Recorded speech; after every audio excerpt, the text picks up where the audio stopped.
Do mga kabahibs na pagmititahin ay tayo na dito. Kasi hapon na yan, ralampi natin si Mama Jane. Yan, si Himas sa buhok ni Mama Jane. Ayan, nagpapaparaptam lang ako para mamaya alam niyo na. Ayan na, at nag-iisip ako po ano pa ulan pa na.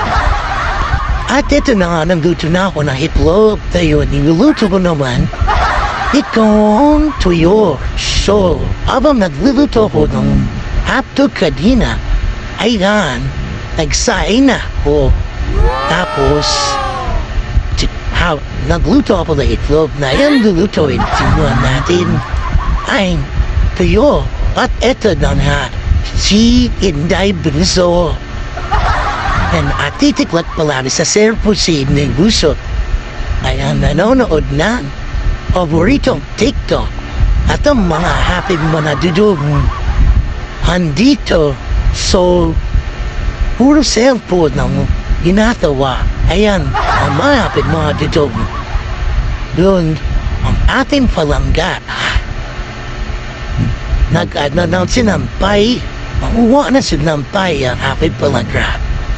Ayan, busy na ang aking Bunsong Inday. Ngayon, kailangan natin magluto ng tuyo.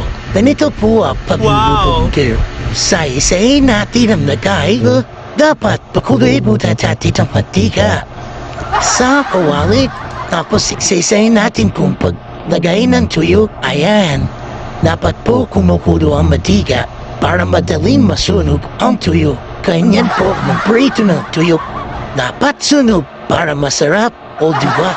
Kasi pag hindi po nakasunog yan, basa po. Pag basa ang tuyo, hindi po masarap. Diba?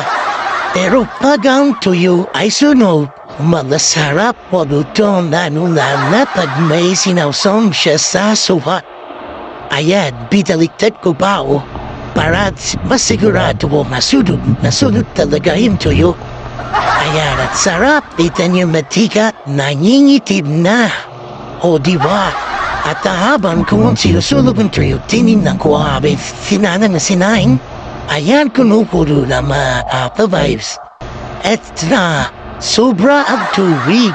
Kasi po, pag ako nagsaing, dugaw po talaga ang ginagawa ko para mas marami, para po mas masa ang tubig, yung kanin para mas marami. O diba? Tipid tayo sa kanin.